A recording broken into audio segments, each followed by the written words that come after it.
Hello students, I hope you all are fine. Today I am going to explain you the fourth chapter. The name of the chapter is The Ashes That Made Trees Bloom, Part 1. This is a short story by William Elliot Griffiths.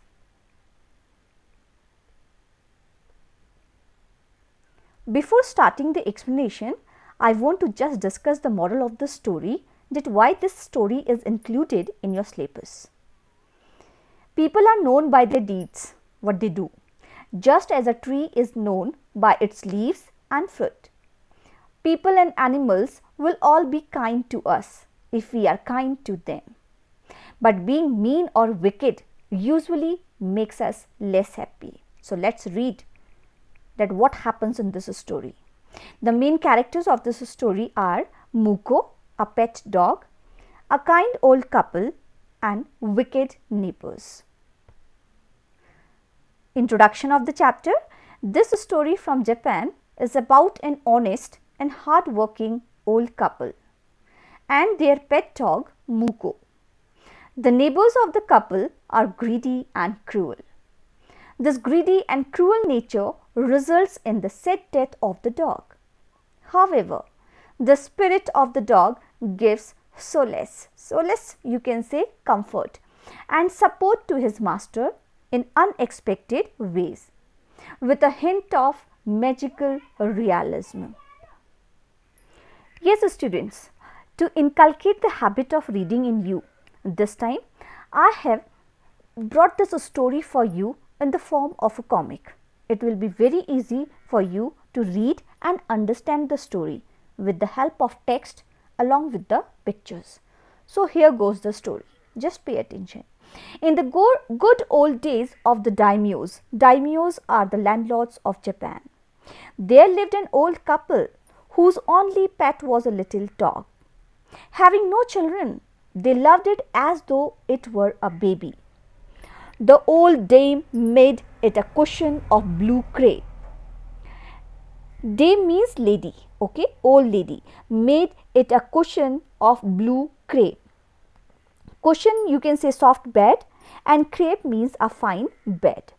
And at a meal time, Muko, for that what was its name, the name of the dog was Muko, would sit on it as snug as any cat. The kind people fed the pet with tidbits, you can say pieces of fish from their own chopsticks. Chopsticks, you know, the fork used for eating food, and all the boiled rice it wanted. Thus treated the dumb creature. Dumb here means the one who is unable to speak. Loved its protectors like a being with a soul. Here protectors are the masters, and the saviors, you can say like a being with a soul. They are called as the saviors. The protectors means the masters or the saviors. The old man, being a rice farmer, went daily with hoe. Hoe means a tool for loosening earth, or spade, a garden tool with a broad metal blade, into the fields, working hard from morning until O10 sama. What is the meaning for this in Japanese? As the sun is called, O10 sama, had gone down behind the hills. Every day the dog followed him to work, never once harming the white heron. Heron is a large water bird. In Hindi we say bagula, okay? That walked in the footsteps of the old man to pick up the worms. Worms, students, means insects. For the old fellow was patient, meaning cool and kind to everything that had life, and often turned up a sod. Sod means piece of earth, on purpose to give food to the birds. One day the dog came running to him, putting his paws means the foot of an animal that has claws or nails, paws, against his legs, and motioning means indicating with his head to some spot behind. Spot means a place. The old man at first thought his pet was only playing and did not mind it. Did not mind it meaning pay no attention. But the dog kept on whining, whining meaning making complaints, and running to and fro. To and fro means here and there for some minutes. Then the old man followed the dog a few yards to a place where the animal began a lively scratching. Lively meaning with zeal, with excitement, and scratching meaning clawing, khodna, thinking it was possibly a buried bone or bit of fish. The old man struck meaning to hit his hoe in the earth. Hoe means a spade. When lo, a pile of gold, pile means heap of gold, gleamed means shone before him. Thus, in an hour, the old couple were made rich. The good souls here means noble couple, bought a piece of land, made a feast means offered food for their friends, and gave plentiful means a lot of to their poor neighbors. As for the dog, they petted him, petted meaning to show love, till they nearly smothered meaning pressed hard, him with kindness. Now in the same village, there lived a wicked means bad person, man and his wife, not a bit sensitive, meaning without feelings, and kind, who had always kicked and scolded meaning to speak angrily, all dogs whenever any passed their house.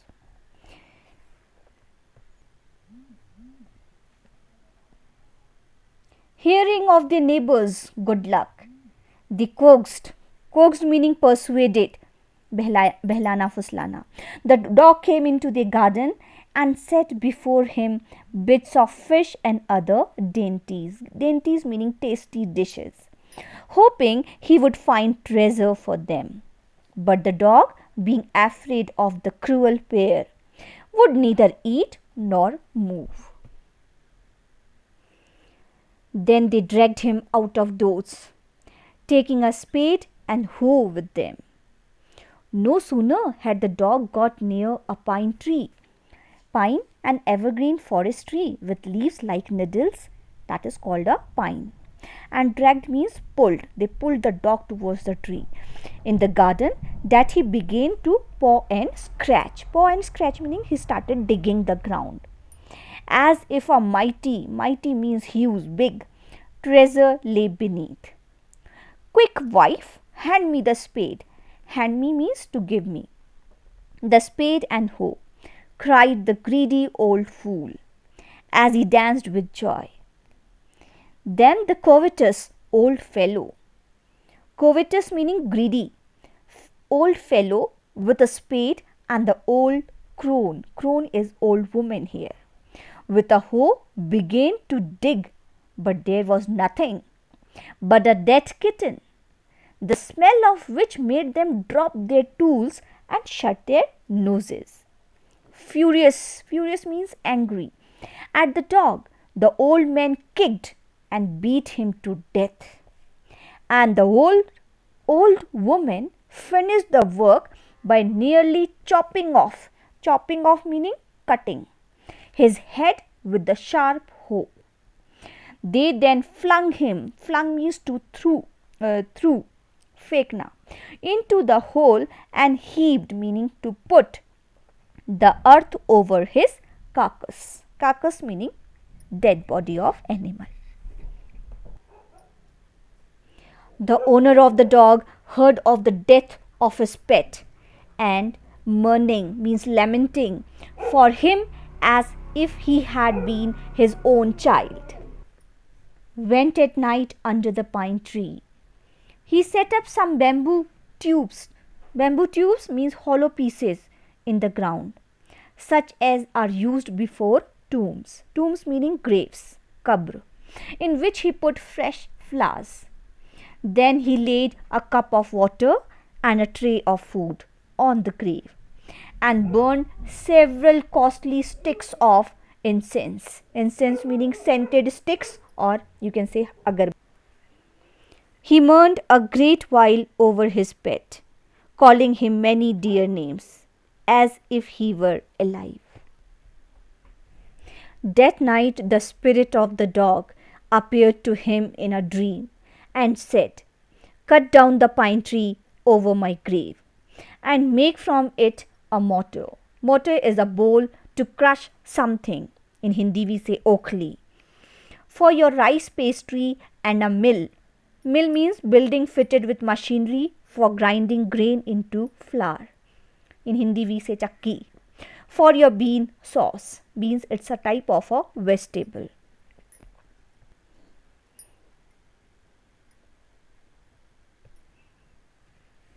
So the old man chopped down the tree and cut out of the middle of the trunk a section, means a part, about 2 feet long. With great labor, partly by fire, partly means a little bit by fire, partly by the chisel. Chisel, it is a type of a tool. In Hindi we say cheni. He scraped out, means made, a hollow place as big as a small bowl. He then made a long handled hammer. Hammer is also a tool. In Hindi we say hatauda, of wood, such as is used for pounding rice. Pounding means crushing.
When New Year's time drew near, he wished to make some rice pastry. When the rice was all boiled, Granny means the old lady here, put it into the mortar. The old man lifted his hammer to pound the mass into dough. Mass meaning material, and dough a ball of flour. And the blows fell heavy and fast till the pastry was all ready for baking. Suddenly, the whole mass turned into a heap of gold coins. When the old woman took the hand mill and filling it with beans began to grind, the gold dropped like rain. Meanwhile, means during this time, the envious, meaning jealous neighbor, peeped, meaning looked inside in at the window when the boiled beans were being ground. Ground here meaning was turning into powder. "Goody me!" cried the old hag, the old lady, as she saw each dripping of sauce turning into yellow gold, until in a few minutes the tub under the mill was full of a shining mass of gold. So the old couple were rich again.